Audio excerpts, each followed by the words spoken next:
기쁨으로 한번 고백하시겠습니다. 하나님 사랑합니다. 하나님 사랑합니다. 성령님 환영합니다. 성령님 환영합니다. 예수님 모든 것 맡깁니다. 예수님 모든 것 맡깁니다. 아멘. 아멘.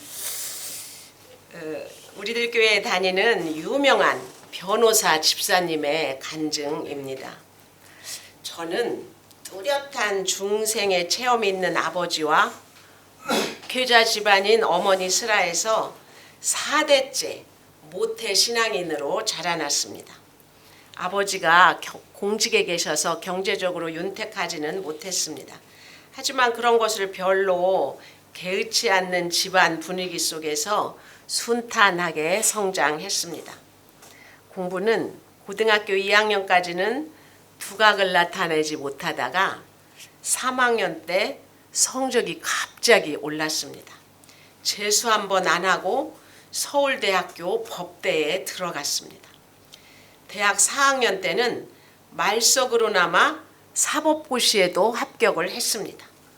사법연수원 성적도 좋아서 지금도 가장 선망의 대상인 로펌에 입사했습니다. 그 뒤 풀브라이트 장학생으로 뽑혀서 동기 변호사들 가운데 가장 먼저 미국 로스쿨로 유학을 갔습니다. 선한 일과 봉사에 대한 열심도 남달라서 유학 직후 한 선교단체에서 자원봉사 활동도 했습니다. 그때 장애인 학교 건립에 기여해서 칭찬을 많이 받았습니다.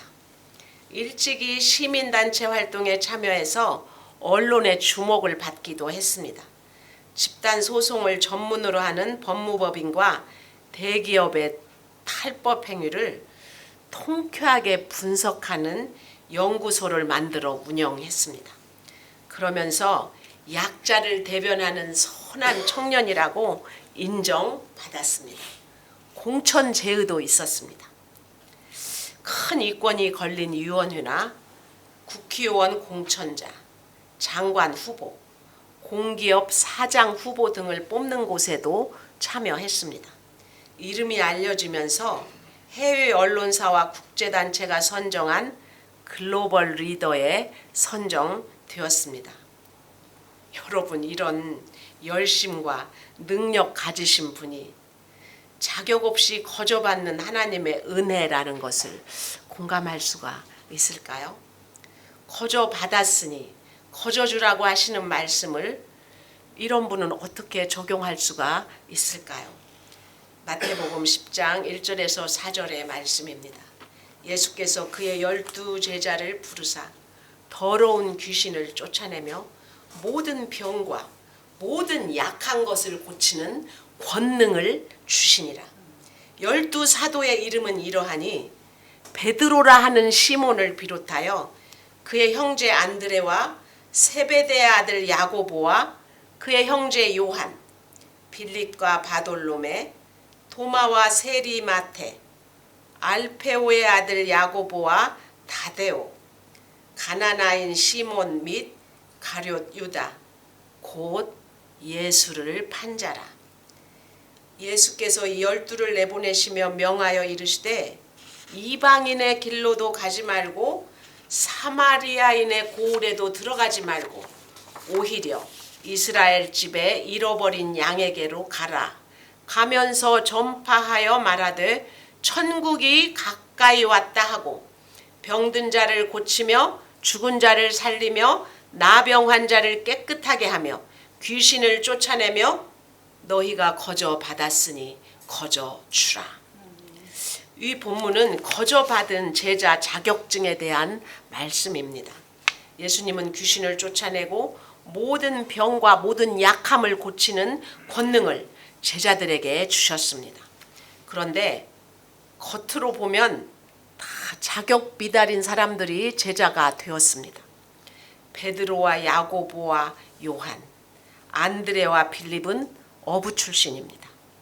마태도 로마 권력의 빌부터 서민들의 세금을 받아먹는 매국노요 파렴치한 이였습니다. 예수님을 팔아먹은 유다도 있습니다. 그 베드로, 야고보, 요한, 마태는 제자로 부르는 과정이라도 성경에 나왔지만 다른 제자는 그런 과정도 없습니다. 예수님은 이런 사람들을 12제자로 부르시고 권능을 주셨습니다. 성경에서는 이후에 이 12사람에게만 제자라는 호칭을 씁니다. 제자들의 면모를 살펴보면 베드로는 어부 출신에다가 다혈질이고 나서기를 좋아합니다. 얼마나 장담을 잘하는지 주를 버리지 않겠다고 주와 함께 죽겠다고 장담하다가 결정적일 때 주님을 3번이나 부인했습니다. 베드로의 본명은 시몬입니다. 주님이 그를 제자로 부르고 베드로, 페트로라는 이름을 붙여주셨습니다. 그 말 그대로 돌쇠 같은 베드로입니다. 그런 베드로가 주는 그리스도시요 살아계신 하나님의 아들이니이다 라고 고백을 했습니다. 그러자 예수님은 그를 베드로라고 부르지 않고 사이먼, 시몬이라는 본명으로 불러주셨습니다. 사이먼을 베드로가 되게 하신 주님을 기억하고 끝까지 네 연약함을 잊지 말라는 뜻으로 아마 그러셨을 것 같습니다. 안드레는 부지런히 누군가를 주님 앞으로 데려오는 역할을 했습니다. 베드로를 주님께 데려가고 오병이어의 기적 때는 어린아이를 주님께 데려가고 헬라인을 주님께 데려갑니다. 눈에 띄는 설교나 이적은 없어도 사람들을 주님께 데려가는 일도 제자로서 꼭 해야 할 일입니다. 세베대의 아들 야고보와 요한의 엄마는 아주 극성스러워서 내 아들 둘을 다 주님의 보좌 좌우에 앉혀달라고 했습니다. 그 엄마의 그 아들이라고 야고보는 열정적으로 사역을 하다가 제일 먼저 순교했습니다. 요한도 불같은 데가 있었습니다. 사마리아의 한 마을이 예수님을 영접하지 않자 야고보랑 요한 둘이서 우리가 불을 명하여 저들을 다 확 불살라 버릴까요? 라고 달려들었던 제자입니다. 예수님은 그런 요한에게 자신의 어머니를 부탁하셨습니다. 요한 1, 2, 3서에서 보면 알 수 있듯이 나중에 요한은 사랑의 사도가 되었습니다. 야고보처럼 본래의 성품 그대로 사용하신 제자도 있고 요한처럼 성품을 변화시켜서 사역을 감당하게 하신 경우도 있었습니다. 빌립은 오병이어 기적 때 보면 분석은 잘해도 해결책은 없는 사람이었습니다. 교회에도 문제를 잘 꼬집어내는 그런 사람이 꼭 있습니다. 그런 사람일수록 또 대안은 제시하지 못하는데 그래도 공동체에서는 꼭 필요한 사람입니다. 바돌로메는 나다나엘의 다른 이름입니다. 돌로메의 아들 나다나엘이라는 뜻이죠. 나사렛에서 무슨 선한 것이 나겠느냐고 예수님을 무시했던 사람입니다. 이런 그가 나중에는 예수 그리스도를 전하다가 순교했습니다.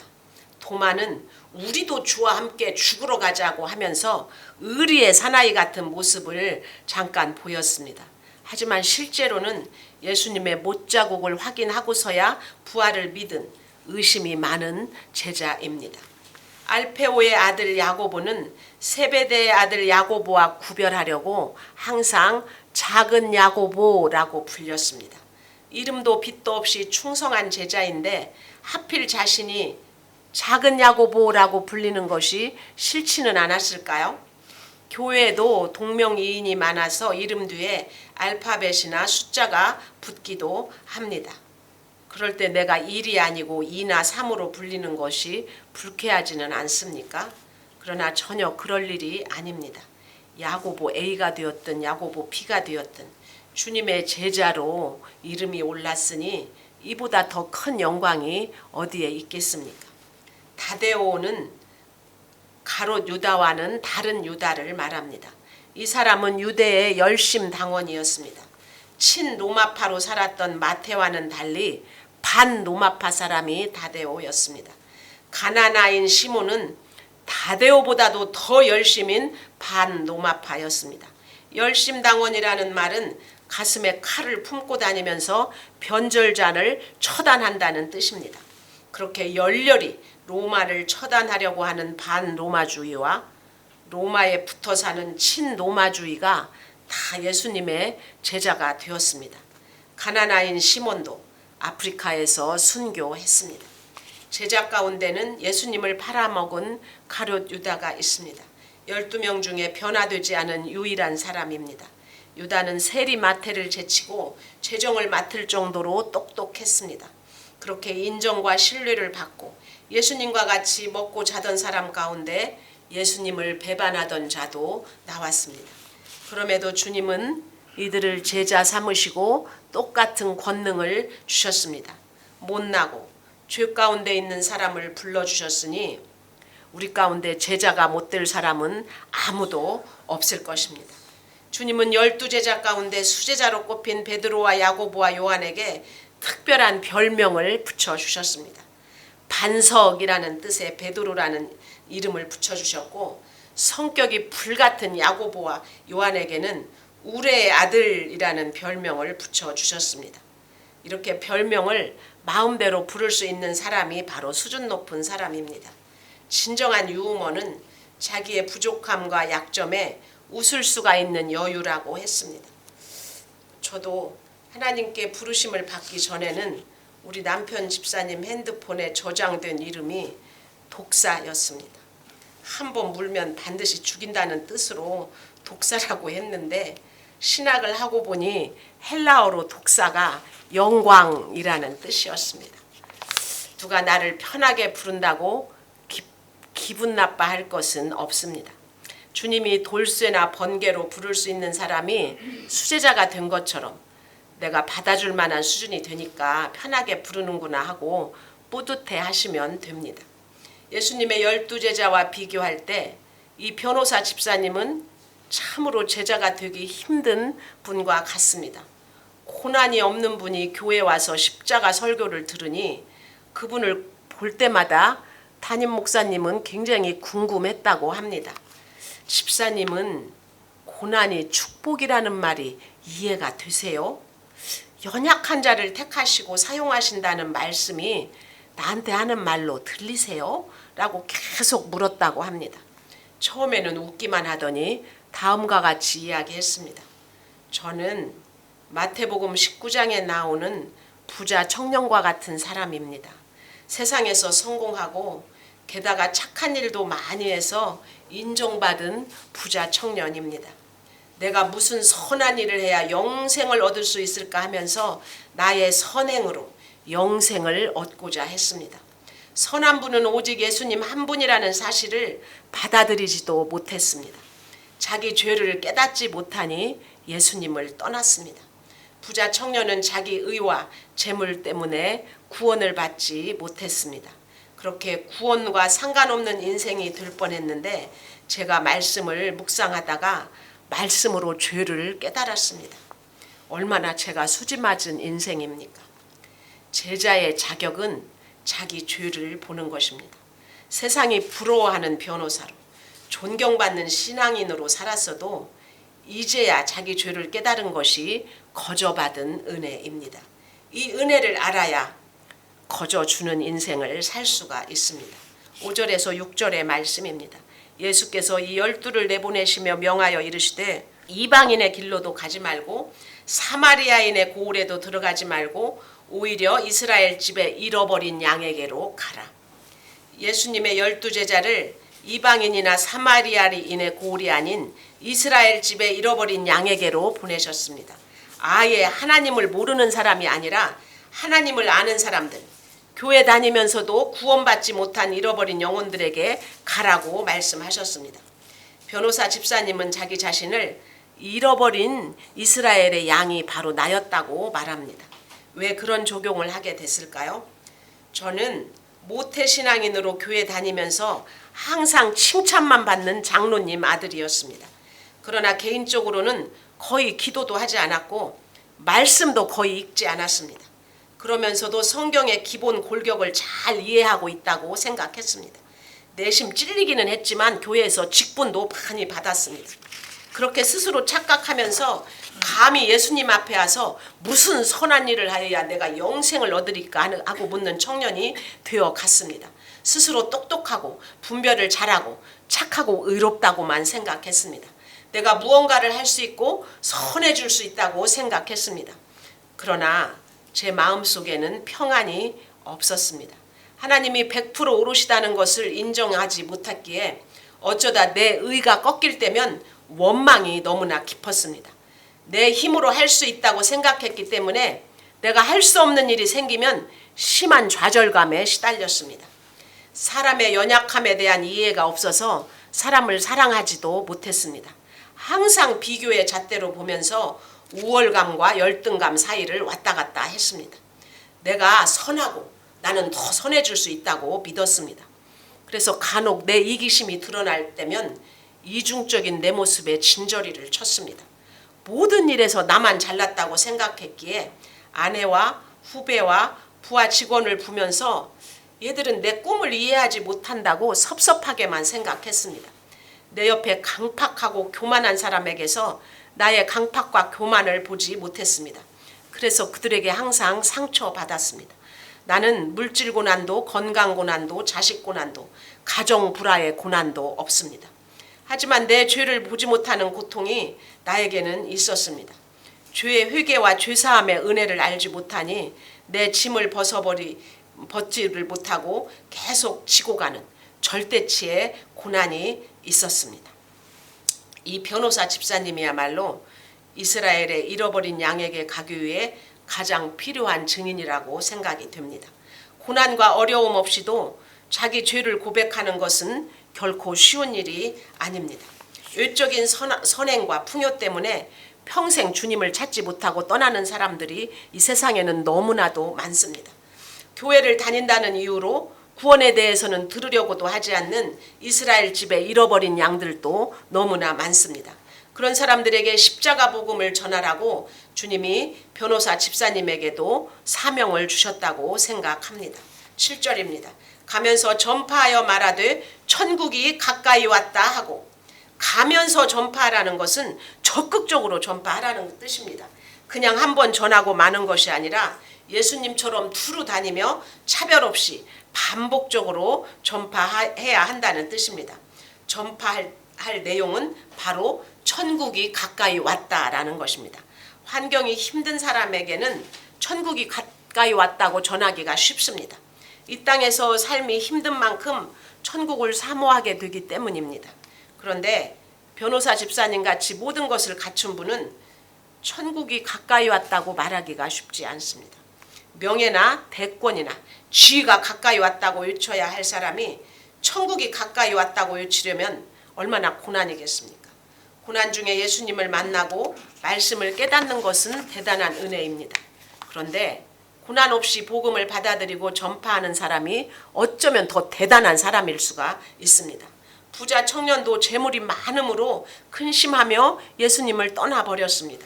변호사 집사님이 주님을 떠나지 않고 붙어 있으면서 말씀으로 죄를 깨달았다는 것은 정말 기가 막힌 고백입니다. 집사님은 정말 바쁜 분이었습니다.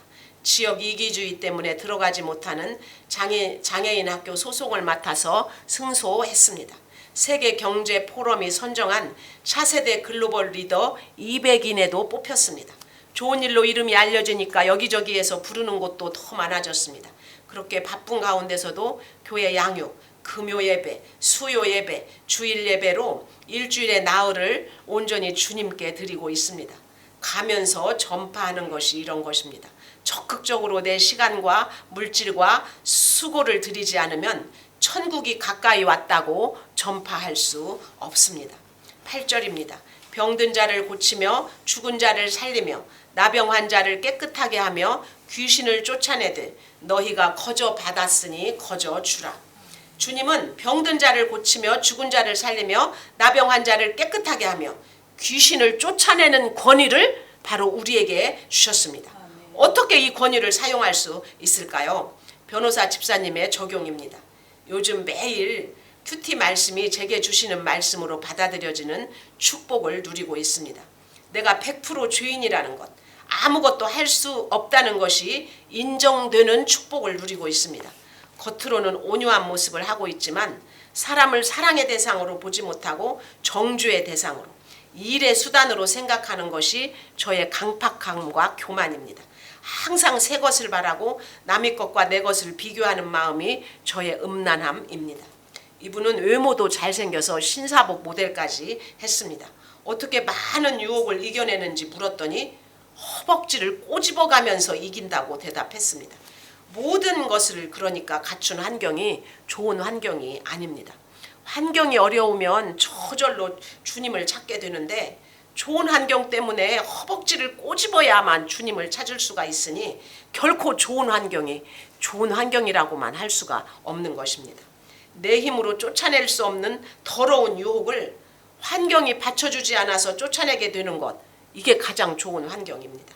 그렇기 때문에 주님은 거저 주라는 명령을 하실 수가 있습니다. 환경이나 자격이 아닌 은혜로 받은 구원이기에 다른 사람에게도 거저 줄 수 있는 것입니다. 무엇을 하면 가장 기쁠 것 같습니까? 좋은 집에서 살고 좋은 차를 타고 좋은 옷을 입고 인류 모임에 가면 기쁘겠습니까? 그런 모임에 가면 더 좋은 옷을 입은 사람과 비교하느라고 금세 인생이 슬퍼집니다. 자녀가 인류대학에 가면 기쁠까요? 그 기쁨을 구하다가 자녀가 대학에 떨어지면 죽고 싶은 마음이 듭니다. 쾌락하고 기쁨은 전혀 다른 것입니다. 하나님 나라는 희생 없이 세워지지 않습니다. 아니, 희생이라고 할 수도 없습니다. 진정한 희생은 죄 없이 십자가에 못 박히신 예수님께만 있습니다. 우리는 그 은혜를 거저 받았을 뿐입니다. 또 내 이름을 위하여 집이나 형제나 자매나 부모나 자식이나 전토를 벌인 자마다 여러 배를 받고 또 영생을 상속하리라라고 마태복음 19장에서 주님은 말씀하셨습니다. 주님은 우리의 힘든 섬김을 100배로 갚아주십니다. 천하보다 귀한 영혼을 위해 살 때 이 땅에서도 여러 배로 갚아주시고 영생을 주십니다. 자신을 부자 청년이라고 소개하며 죄를 고백한 그 변호사님도 하나님이 갚아주신 열매가 나타나기 시작했습니다. 말씀으로 저의 교만을 깨닫고 저 자신을 알게 되니 하나님이 더욱 많은 것을 주셨습니다. 변호사라는 직업에서 가장 중요한 것은 의뢰인들이 사건을 객관적으로 보게 하는 것입니다. 때론 변호사 자신의 이익 때문에 또는 의뢰인의 간절한 소망 때문에 객관적이지 못할 때가 있습니다. 변호사들이 똑똑하지 못해서가 아닙니다. 의뢰인의 연약함을 이해하지 못하고 욕심에 이끌리기 때문에 객관적인 처방을 내리지 못하는 것입니다. 부부 소그룹 모임에서 리더로 힘든 지체들을 섬기면서 의뢰인의 아픔을 좀 더 이해할 수 있게 됐습니다. 그러면서 객관적인 처방을 내릴 수가 있었습니다. 당연히 더욱 많은 사람들이 저를 찾았습니다. 단순한 법률 문제뿐만 아니라 중요한 사업이나 인생에서의 중대 결정도 상담하러 왔습니다. 스트레스를 느꼈던 변호사 업무가 지금은 너무나 즐거운 일이 되었습니다. 얼마 전에 의형이 140억 달러에 달하는 다국적 기업과 경영권 다툼을 벌인 국내 상장사를 도와서 거의 완벽한 승리를 거두었습니다. 주주총회를 앞두고 날마다 가진 대책 개요는 거의 큐티 모임 수준이었습니다. 승패가 갈리는 주주총회 전날 밤에는 그 회사의 최고 경영자와 함께 신앙 고백을 나누었습니다. 하나님이 모든 것을 주관하신다는 것을 믿고 의지하니 결과에 자유할 수 있는 담대함을 주셨습니다. 말씀을 붙잡고 내 죄를 보려고 하니 때로는 하나님이 재판부 사람들까지 감동시켜 주셨습니다. 가정과 직장에서 내 의를 버리니까 제자 훈련이 시작되었습니다. 내가 대접받고 싶은 대로 남을 대접하라 라는 이 말씀을 적용해서 변호사들과 직원들에게 각자 희망하는 연봉 조정액을 제시하라고 한 뒤 자기들이 제시한 것을 그대로 받아들여 주었습니다. 그랬더니 형편이 어려워지는 것이 아니라 능히 감당할 수 있도록 사업을 인도해 주셨습니다. 이제는 처가 식구들의 구원을 위해서도 일하라고 하십니다. 지난 10여 년 동안 처가의 불신과 고통을 보고도 나는 못 본 채 했습니다. 그저 어느 정도 경제적 도움을 드리는 것으로 사위의 도리를 지켰다 생각하고 방관했습니다. 그런데 처가에 힘든 사건이 생겨서 그것을 구원의 기회로 삼게 해 주셨습니다. 이 사건을 주시기 전에 말씀을 깨닫게 하신 것이 너무나 감사합니다. 아직도 되었다 할 수 없는 연약한 인생입니다. 하지만 이 말밖에는 할 것이 없습니다. 이것이 도대체 웬 은혜입니까? 하나님의 선하심과 인자하심이 영원하다는 고백밖에는 할 것이 없습니다. 할렐루야. 여러분도 하나님께 거저받은 모든 것을 생각할 때 거저 줄 수밖에 없는 인생인 것을 인정하십니까?